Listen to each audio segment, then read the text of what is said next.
안녕하세요. 오늘은 통합사의 행복의 의미와 기준에서 다양한 행복의 기준에 대해서 학습하도록 하겠습니다. 여러분 교과서는 22에서 23쪽이 되겠고요. 그 다음에 학습지에서는 학습지 3쪽과 4쪽의 한 3분의 2 정도 분량을 이번 강의에서 여러분 학습을 할 거고, 다음 차시 내용에서 그 뒷부분 4페이지 중간 이후부터 5페이지까지 내용을 학습해 보도록 하겠습니다. 자, 우선은 우리 오늘 학습 순서는요, 교과서에 있는 내용을 같이 한번 살펴보고 이것을 학습지로 좀 보충하면서 내용을 정리하도록 할 텐데요. 그러면 여러분 교과서 22페이지를 여러분 한번 펴보도록 하겠습니다. 자, 거기에 보면은 우리가 배울 행복의 의미와 기준 내용이 나와 있고요. 여기 이제 4명의 학생들이 서 있어요. 자, 그래서 무슨 얘기를 하고 있냐면, 자, 지난 일주일 동안 내가 가장 행복했을 때가 언제였는지를 써보자 라고 되어 있어요. 여러분도 지난 일주일 동안 언제가 가장 행복했었나요? 뭐 매점에서 맛있는 음식을 사 먹을 때 가장 행복했을 수 있죠. 그렇죠? 그래서 여기 한 명씩 의견을 보면요. 첫 번째 친구는 친구들과 담소를 나누며 맛있게 식사를 하는 점심시간이 가장 행복했다고 하고요. 두 번째 친구는 버스 안에서 좋아하는 음악을 들으며 차창밖 풍경을 바라보는 하굣길. 굉장히 좋아하네요. 그리고 세 번째 친구는 몇 달간 열심히 준비한 자격증 시험에 합격했다는 소식을 들을 때 행복하다라고 했었어요. 여러분은 어떤가요? 선생님의 경우에는요, 선생님 같은 경우에는 요즘에 캠핑을 취미로 가끔 나가고 있는데, 최근에는 좀 코로나19로 나가지 못했고, 또 이제 밖에 날씨도 춥고 하니까 자주 나가지 못했지만, 이제 평상시에 캠핑을 갔을 때 이제 캠핑 설치를 막 엄청 열심히 하고 나서 그 뒤에 마시는 커피 한 잔. 그래서 그 의자에 앉아가지고 밖을 바라보면서 마시는 커피 한 잔, 또 좋아하는 음악을 들으면서 여유롭게 보내는 시간이 진짜 행복하더라고요. 여러분도 각자만의 행복한 시간이 있을 텐데요. 본인이 처하는 어떤 뭐 상황, 혹은 본인이 지금 어떤 시간에 있는지, 새벽 시간인지, 혹은 낮인지, 아니면 뭐 봄인지 가을인지, 이런 경우에 따라서 각자 행복했던 경험들이 매우 다양할 거예요.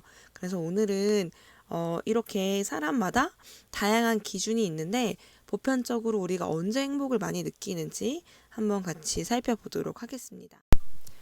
자, 그럼 우리 교과서 아랫부분에 있는 본문을 한번 같이 살펴보도록 할게요. 자, 모든 사람은 행복한 삶을 살기를 원한다 라고 나와 있어요. 여러분도 그런가요?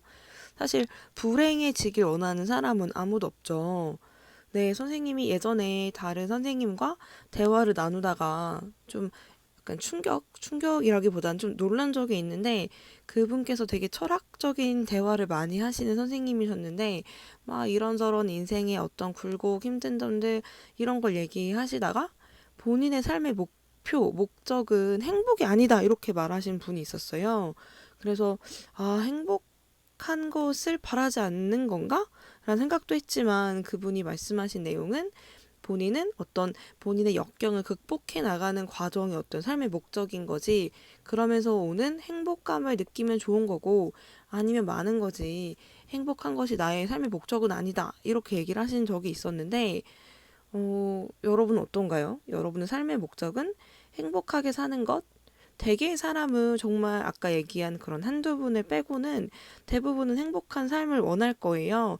선생님도 매 순간 행복을 추구하고 있는 것 같기도 하고요. 자, 그래서 누구나 이런 행복한 삶을 살기를 사실은 원한다고 했을 때 대개의 경우는 이거에 해당이 되겠죠? 그래서 이런 행복에 관해서 옛날 사람들도 굉장히 다양한 이야기를 했었어요. 한번 교과서 23쪽에 있는 내용을 좀 살펴보도록 할게요. 자, 보면 이제 행복에 관한 다양한 명언들이 있죠. 자, 괴테라는 이제 과거 철학자는 뭐라고 얘기했냐면, 기쁘게 일하고 해놓은 일을 기뻐하는 사람은 행복하다. 그쵸? 어떤 기쁘게 일을 했을 때 그 뒤에 오는 성취감을 느끼면 행복하다라는 의미가 되겠고요. 링컨은 사람은 행복해지기로 마음 먹은 만큼 행복하대요. 그러니까 자신이 얼만큼 행복해지기로 마음 먹었느냐, 이거에 따라 행복할 수도 있다라는 거고요. 그 다음에 스피노자는 뭐라고 얘기하냐면 어떤 일을 한 뒤에 오는 그런 뭐 덕, 이것이 행복이 아니고 그냥 그 덕 그 자체다라는 거죠. 행복이 어떤 일상의 어떤 일을 했을 때 얻어지는 성취감이라기보다는 그냥 그 자체가 어떤 행복이다라고 본 것 같아요. 그리고 쇼펜하우어라는 사람은요, 이렇게 얘기했대요.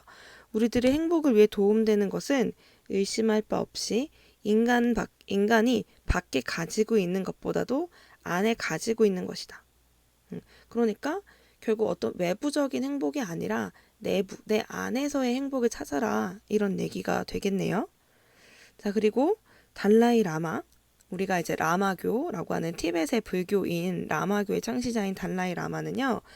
어떤 순간에 행복이나 불행을 느끼는 것은 우리가 상황을 어떻게 받아들이며 자신이 가진 것에 얼마나 만족하는가에 달려 있다라고 얘기를 했어요. 그래서 우리는 그런 얘기를 하죠. 내가 이제 그릇을 갖고 있을 때 이 그릇이 가득 채워져 있으면 여러분 행복함을 느끼겠죠? 근데 어떤 사람은 동일한 양만큼 행복을 가지고 있어도 본인이 원하는 것이 너무 크면 동일한 것을 갖고 있더라도 행복하지 않다라고 느낄 수가 있어요. 그래서 자신의 행복을 담는 마음의 그릇이 얼마나 크기인가. 를 여러분 생각해 보면 각자의 마음에 따라서도 행복이 달라질 수 있겠죠. 나는 일상의 아주 소중한 것에 행복을 자주 느끼는 사람이라면 이렇게 조그만 그릇에 이렇게 작은 행복만 담겨도 마음이 아주 흡족한 사람일 거고요. 나는 전혀 그렇지 않아. 그건 아주 당연한 거고 나에겐 아주 많은 돈과 명예와 부가 나는 담겨져야 내 그릇은 이만큼 커서 이만큼 일상의 행복은 내가 행복으로 느끼지도 않아 라는 사람이 있을 거예요. 그만큼 개인마다 우리가 행복의 기준도 매우 다를 수 있겠죠. 자, 우리 교과서 22쪽으로 다시 돌아와서요. 그 다음 내용을 함께 읽어보도록 할게요. 자, 하지만 행복의 구체적인 기준은 지역적 여건과 시대적 상황에 따라서 다르게 나타난대요. 여기 다음 문장을 보면요. 이게 지역적 여건에 따라서 어떻게 행복의 기준이 달라지는지, 그리고 이 밑을 보면 어떻게 시대적 상황에 따라서 행복의 기준이 달라지는지를 볼 수가 있습니다. 우리가 지역에 따라서도 환경이 굉장히 다르기 때문에 다양한 행복의 조건이 생길 수가 있겠죠. 먼저 이제 건조기후 지역이 다를 거고요. 그다음에 가난한 지역도 다를 거고, 그다음에 차별이나 구속이 있는 사회에서도 그 행복의 기준이 다를 겁니다. 그리고 종교가 큰 영향을 미치는 사회에서 어떻게 행복의 기준이 달라지는지 살펴보도록 할게요. 자, 건조기후 지역에서는 생존에 반드시 필요한 게 뭐겠어요? 바로 물이죠. 그래서 이 물을 확보하는 것이 가장 필요하겠죠. 가장 행복하다라고 느낄 거예요. 만약에 우리가 뭐 더운 지역에 있다면 시원하게 지내게 된다면 사람이 행복을 느낄 거고, 그리고 굉장히 습한 지역은 이게 습하지 않게 쾌적한 생활을 할 수 있으면 행복을 느끼겠죠. 여러분 겨울에 어때요? 몹시 춥고 밖에 엄청 막 춥고 오들오들 떨던 상황에 있으면 따뜻한 실내로만 들어가도 굉장히 행복을 느끼잖아요. 그렇듯이 우리가 어떤 결핍을 느낄 때는 이런 결핍이 충족되기만 해도 행복함을 느낄 거예요. 그쵸? 그래서 가난한 지역에서는요, 물질적 안정을 갖추면 행복을 느낄 수 있고, 또 차별이나 구속이 있는 사회는 자유를 누리면 행복을 느끼겠죠. 여러분은 자유가 주어졌다고 해서 행복을 느끼나요? 별로 느끼지 않을걸요. 왜냐하면 지금 구속이나 억압이 없는 그런 상태이기 때문에 지금 자유가 당연하게 느껴지지, 자유가 주어졌다고 해서 행복을 느끼지 않죠. 근데 만약에 억압을 당한다라고 느끼는 사람도 있을 거예요. 여러분이 핸드폰을 사용하는데 핸드폰 사용 시간에 제한이 있어서 본인이 원하는 만큼 쓰지 못한다. 굉장히 불만족하고 있는 상황인데 어느 날 부모님께서 여러분 마음대로 핸드폰을 사용해도 된다 라고 제한 시간을 풀어주신다면 여러분이 그 안에서 또 굉장한 행복감을 느낄 수도 있겠죠. 그렇죠? 요즘에 여러분 뉴스 보시나요? 요즘에 이제 국제사회의 이슈가 어떤 것이 있어요? 우리가 이제 미얀마의 민주화 운동, 이런 그 민주화 운동을 억압하는 군부 세력들 이런 것들이 뉴스에 굉장히 많이 지금 나오고 있는데 여러분이 세계에도 좀 관심을 돌려서 살펴를 보면 지금 그 미얀마에서는 그 총선 이후에 민주적인 선거 이후에 그 선거 결과를 두고 이제 그걸 인정하지 못하는 그 군부 세력이 쿠데타를 일으켰고 그에 반발하는 많은 시민들을 지금 무력으로 탄압하면서 엄청난 지금 사상자가 발생하고 있는데요. 이렇게 미얀마 국민들에게는 이 자유를 누리는 것이 지금 행복의 가장 중요한 기준이 될 수 있다라는 거죠. 우리는 그런 상황에 이미 도달했기 때문에 그런 것이 행복의 기준이 되지 않지만 근데 선생님도 요즘에 이제 인터넷을 통해서 그런 뉴스들을 접하고 있는데 지금 미얀마 내에서도 인터넷이 차단이 되고 있다고 해요. 그래서 그 내부에서 어떤 일이 벌어지는지를 이렇게 그 전에는 SNS를 통해서 많이 이제 알려졌는데 지금은 그런 것이 차단됐기 때문에 우리가 단순히 그냥 뉴스로만 접하고 있다고 하죠.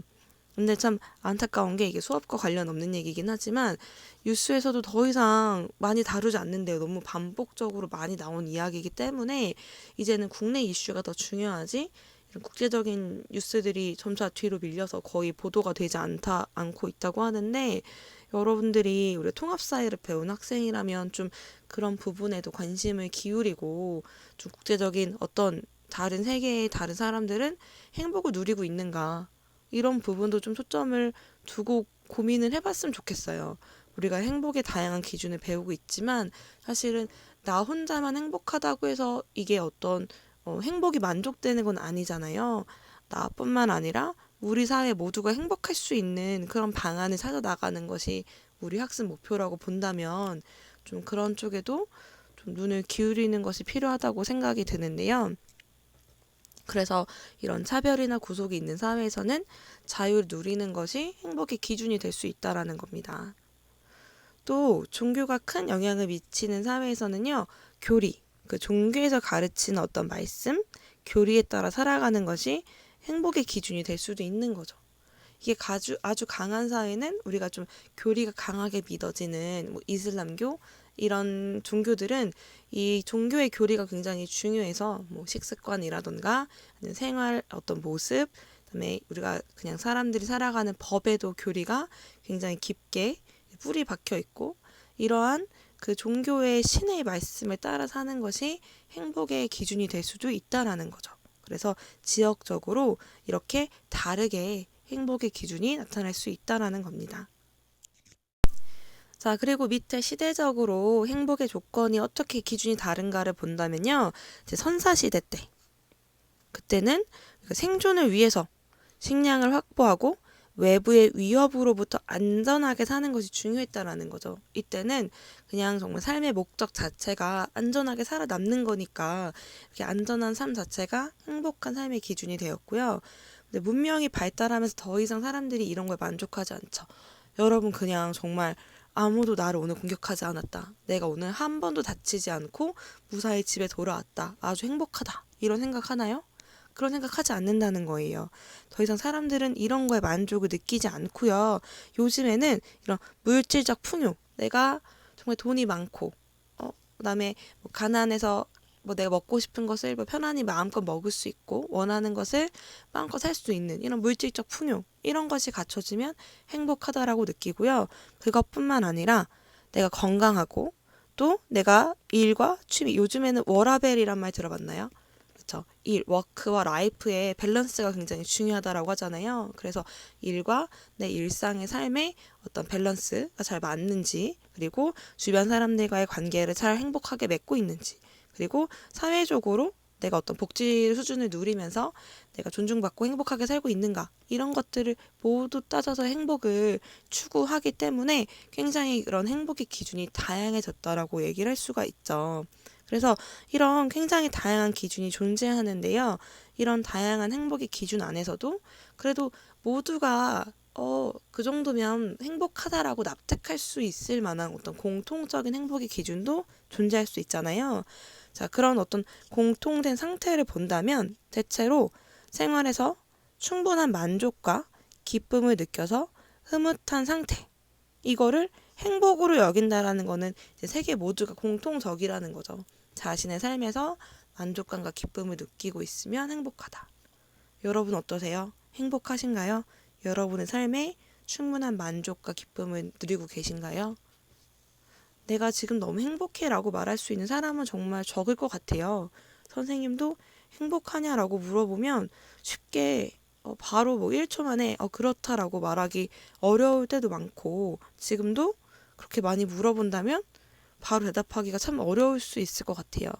이게 굉장히 간단하면서도 굉장히 어려운 것이 바로 행복이 아닌가, 이런 생각이 또 들기도 해요. 그쵸?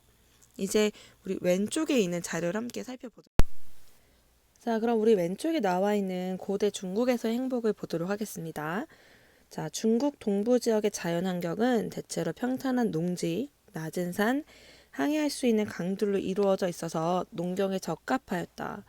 농경 사회에서는 많은 노동력이 필요하여 공동 작업이 필수적이었다. 이러한 점에서 중국에서는 조화로운 인간관계가 중요했다. 중국인들은 어렸을 때부터 자신이 어떤 집단의 구성원, 특히 한 가족의 구성원이라는 사실을 중요하게 교육받는다.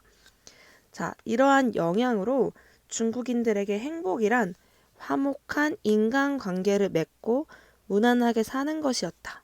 즉, 이런 중국 사람들에게 행복이라는 기준에 영향을 준 것은 뭘까요?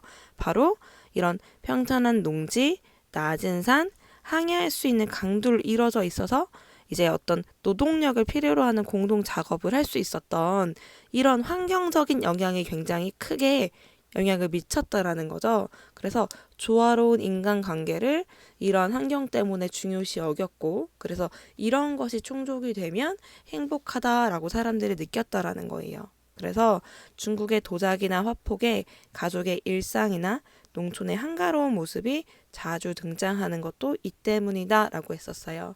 그만큼 이 인간이 어떤 환경에 주어져 있느냐에 따라서 이렇게 행복의 기준이 다를 수 있다라는 것을 우리가 중국의 사례를 통해서 알아보았습니다. 자, 그럼 우리가 교과서 23페이지 내용을 다시 보도록 하겠습니다. 거기에서 여기 아랫부분, 행복의 기준에 관한 비교와 평가 요 부분이에요. 자, 문제에서는 가에서 다 사례에서 각각 중요하게 여길 만한 행복의 기준을 찾고 공통점을 찾으라고 얘기를 했어요. 그럼 각각의 기준을 한번 다르게 보도록 할게요. 자, 지금 가사인데요.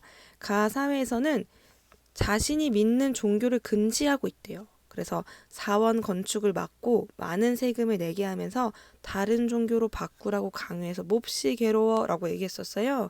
그러면 이러한 사회에서 어떤 상황은 행복하다라고 느껴질까요? 어떻게 중요하게 여길 만한 행복의 기준이 뭘까요? 그렇죠? 바로 이런 지역에서는요. 종교의 자유가 허용되면 우리가 행복하다라고 느끼겠죠. 그렇죠? 왜냐하면 억압받고 있는 사회이기 때문에. 자, 나의 사례를 볼게요. 자, 내가 사는 지역은 사막이어서 마실 물조차 부족해. 그래서 오염된 물을 식수로 마시곤 하는데 이 때문에 많은 주민이 각종 질병에 시달리고 목숨을 잃기도 하지. 그러면 어떤 상황이 행복하다고 여겨질까요? 그렇죠? 이렇게 깨끗한 식수, 그렇죠? 생존을 위한 깨끗한 식수를 확보하는 것. 이게 행복한 상황으로 여겨질 거예요. 자, 그리고 다를 한번 볼게요. 자, 내가 사는 시대에는 내 부모가 노비라면 나도 노비로 살아가야만 해. 나는 주인 명령에 복종해야 할 뿐더러 관직에 나아가고 싶어도 그렇게 하기 몹시 어려워. 자, 내 부모가 노비라면 나도 노비로 살아가는 사회에 살고 있네요. 그래서 몹시 불행한 거죠. 그럼 어떤 사회를 원하는 거예요? 이런 신분 제약이 없는 사회. 없는 상황, 사회, 이런 환경이 주어졌을 때 행복하다라고 느낄 수 있는 거죠. 그렇죠? 그래서 각각 처해진 상황에 따라서 환경적으로 혹은 시대적으로 처해진 상황에 따라서 행복의 기준이 다르다라는 걸 알 수 있어요. 자, 그러면 이들 사이에서는 어떤 공통점이 존재하나요? 이들이 모두 느끼는 행복의 공통점이란 무엇일까요? 바로 우선은 이 셋 다 인간의 존엄성을 사실은 침해받고 있는 상황인 거죠. 종교의 자유, 어떤 인간이 종교를 갖고 있을 수 있는 신앙의 자유가 침해되는 거고, 나의 사례는 인간의 생존을 위한 어떤 그런 자연 환경적인 조건이 갖춰지지 않은 거고, 다 역시도 어떤 개인의 평등과 자유라는 어떤 기본권이 침해되어 있는 상황인 거예요. 그래서 우리가 뭐 인간이 행복하다라고 느낄 수 있는 공통의 기준을 본다면요. 먼저 가장 중요하게요. 인간의 존엄성을 보장받아야 된다라는 거죠. 이런 사회여야지만 공통적으로 누구나 다 행복함을 느낄 수 있다라는 거예요. 자, 그리고 일상에서의 만족과 기쁨을 누리며 살아가면 이것을 모두 다 행복이라고 얘기할 수 있죠. 그래서 인간의 존엄성을 보장받으면서 만족과 기쁨을 누리며 살아가는 것을 공통적으로 행복의 어떤 기준이라고 얘기하고 있습니다. 자, 우리 학습지로 돌아와서요. 학습지를 통해서 내용을 정리해 보도록 하겠습니다. 학습지 3쪽은요. 여러분이 자유롭게 작성하시면 되는데요. 우선은 여기 보면 먼저 영상 시청, 선생님이 올려준 영상을 시청하고 이 데이비드가 얻은 결론이 뭔지를 여러분이 각자 생각을 해서 적어주면 되겠고요. 그리고 교과서가 여러분 이렇게 스스로 읽어봤잖아요. 그럼 교과서의 학습 목표를 참고해도 괜찮고 내용을 참고해도 괜찮고 여러분이 지금 이 중단원 2단원에서 학습하고 싶은 내용들 그 성취 기준을 여기 2번에 적어주면 되겠습니다. 아니면 이 2번 말고 이 2번의 내용을 여기 위에 적어도 돼요. 다음에는 선생님이 여기 위에다가 항상 성취 기준을 올려놓을 테니까 각자 편하게 이제 성취 기준을 작성하시면 되겠습니다. 자, 그리고 밑에는 이제 꼭 마인드맵이 아니더라도요. 그림이나 그래프나 글이라던가 간단한 단어 혹은 뭐 교과서에 있는 문제들을 여기다 써도 괜찮아요. 자유롭게 여기 안에 있는 내용을 정리하면 되고요. 그 다음에 뭐 예를 들면 간단한 글이라고 하면 뭐 행복은 땡땡이다. 왜냐하면 뭐뭐기 때문이다. 이렇게 적어도 되고요. 아니면 각자 편한 스타일로 우리가 지금 행복의 기준을 배우니까 행복의 기준이 뭐 지역적으로 그다음에 시대적으로 달랐다. 그래서 각각 구분하는 거 정리해도 괜찮고 그리고 우리가 뒤에 가면은 행복의 기준이 동양과 서양이 또 다르거든요. 그래서 이걸 나눠가지고 뭐 어떤 지역별이나 혹은 뭐 행복의 기준이 다른 것을 동양, 서양 나눠볼 수도 있는 거죠. 서양도 서양 철학자마다 나누고요. 또 서양 철학자도 2명이 나오는 경우가 있어요. 뭐 헬레니즘 시대에는 여기 보면은 뭐 스토아 학파랑 에피쿠로스 뭐 2개 나눠도 상관없고 이렇게 글로 정리해도 되고요. 이거를 마인드맵으로 정리해도 되고 본인이 편하게 정리하시면 되겠습니다. 그러면 학습지 4페이지로 넘어가 보도록 할게요. 자, 여기에 다양한 행복의 기준이 나와 있어요. 자, 행복이란 교과서에 나왔듯이 삶에서 충분한 만족감이나 기쁨을 느끼는 상태고요. 행복의 성격을 2가지로 나눠볼 수도 있어요. 즉 우리 모두 다 행복을 느끼는 것은 같다. 그래서 행복에 대한 보편성을 강조해서 어떤 객관적인 기준을 충족하는지 이걸 통해서 행복한지 안 한지 이렇게 살펴볼 수 있거든요. 그래서 행복의 좀 보편적인 특성을 강조한 측면에서 이제 설명한 부분이 표의 이렇게 윗부분이라고 할 수가 있어요. 그래서 이건 전 세계 모든 사람들이 이런 상황이 갖춰졌을 때 시대적으로도 이런 상황이 갖춰지면 행복하다라고 누구나 만족할 만한 기준이라는 거예요. 그게 뭐냐면요. 의식주에 대한 기본 욕구가 충족되면 된다라는 거죠. 그래서 신체적, 정신적 건강 등 행복한 삶을 영위하기 위한 기본 조건을 충족하느냐 여기서 얻어진 행복을 강조하면 행복의 보편성을 좀 강조한 거고요. 보편성이라고 바꿀게요. 보편성. 그래서 뭐 주거가 안정이 되어 있느냐, 소득이 얼마 이상이냐, 고용이 안정이 되어 있느냐, 수명이 몇 살 이상 살았느냐, 이런 걸 가지고 어떤 객관적인 기준을 제시하면서 행복한지 아닌지를 판단할 수 있다라는 거죠. 그래서 이런 주장을 하는 사람들, 행복의 기준은 누구에게나 동일하다라고 얘기하는 사람들은요, 어떤 시대나 지역을 뛰어넘는 인간의 공통된 행복의 기준이 있다라고 판단을 하는 거죠. 그렇죠? 그래서 모든 사람들이 만족할 만한, 모두가 이제 납득할 만한 행복의 기준이 공통적으로 존재한다라고 강조하는 사람들이 있고요. 어떤 사람들은요, 행복은 그게 아니야, 상대적이야 라고 얘기하는 사람이 있어요. 뭐냐면요, 이게 누구나 어떤 상황에 처해 있느냐에 따라서 이제 그 좋음에 따른 가치 판단이나 행복의 기준이 달라질 수 있다라는 거죠. 그래서 이런 분들은 어떤 삶에 대한 만족도 혹은 일상생활에서 느끼는 행복감, 이런 상대적인 기준을 제시하기도 해요. 그래서 우리가 행복 지수라는 것들을 가끔 만들거든요, 국가별로. 그럼 이 행복의 지수를 어떤 것으로 우리가 넣을까라는 거예요. 그러니까 우리가 가끔 그런 설문조사를 하거든요. 세계에서 이런 행복 지수가 가장 높은 나라는 어디일까? 이런 설문이나 조사를 하곤 하는데, 그때 그럼 행복 지수는 무엇을 가지고 판단하느냐라고 할 때 이런 보편성을 강조하느냐, 상대성을 강조하느냐에 따라서 이 행복 지수도 다양하게 우리가 평가할 수 있다라는 거예요. 보편성을 강조하는 사람들은 객관적인 수치를 가지고 행복 지수를 평가할 거고, 그다음에 상대성을 강조하는 사람들은 이런 상대적인 만족감, 이런 것들을 넣어서 행복 지수를 측정을 하겠죠. 그러면 이제 세계적인 기준은 어떨까요? 세계적인 기준은요, 이 둘을 다 넣긴 해요. 그래서 뭐 주거가 안정돼 있는지, 소득이 얼마인지, 그리고 수명이 평균 몇 살인지, 이런 기준 플러스 그 지역에 살고 있는 사람들에게 설문조사를 해서 본인 삶에 얼마나 만족하고 있는지, 이런 것들을 직접 물어본 뒤에 그것을 점수로 환산해서 평가를 하는 거죠. 그래서 한 국가의 행복 지수를 평가하게 되어 있어요. 그래서 우리가 뭐 어떤 행복 지수가 나왔다 그래서 그 행복 지수가 절대적인 것은 아니고요. 이게 정말 이걸 측정하고자 하는 사람의 기준에 따라서 어떤 사람은 상대적인 기준을 더 많이 넣을 수도 있고, 어떤 사람은 객관적인 어떤 보편적인 기준을 더 넣을 수도 있겠죠. 여러분은 어떤 게 더 중요한 것 같아요? 보편적인 어떤 기준이 중요한 것 같은가요? 아니면 상대적인 개인의 만족감이 중요한 것 같은가요?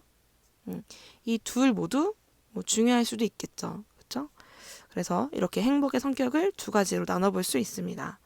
자, 그럼 우리가 교과서에서 살펴봤던 지역과 시대에 따라 행복의 기준이 어떻게 달라지는지 다시 한번 살펴보도록 하겠습니다. 여러분, 여기 있는 내용은 되게 간단해요. 내용이 어렵지 않아요. 그쵸? 그래서 지역과 시대에 따른 행복의 기준을 보면요, 지역에 따라 어떻게 다르냐, 주어진 환경에서 얻을 수 있는 것, 그다음에 환경의 결핍을 채우는 것, 이게 영향을 준대요. 그래서 자연 환경과 관련지인 걸 보면요, 만약에 기후와 관련지어서 건조한 사막이다, 그러면은 행복에 영향을 주는 예가 뭐가 있냐면 이런 거죠. 깨끗한 물을 얻는 것, 이게 행복에 영향을 줄 것이고, 만약에 일조량, 이렇게 햇빛이 비치는 양이 부족한 북유럽 지역, 거기는 고緯도기 때문에 햇빛이 덜 들어오거든요. 그런 지역은 뭐 햇볕을 쬐 수 있는 것, 그렇죠? 햇볕을 마음 편히 쬐 수 있는 것. 우리가 왜 선생님 북유럽 지역이 햇볕이 별로 안 들어오나요? 라고 여러분 물어볼 수 있는데요. 우리가 뒤에 가면 2단원에 좀 더 자세히 배울 수 있고요. 상대적으로 여러분 적도는 어때요? 적도 부근.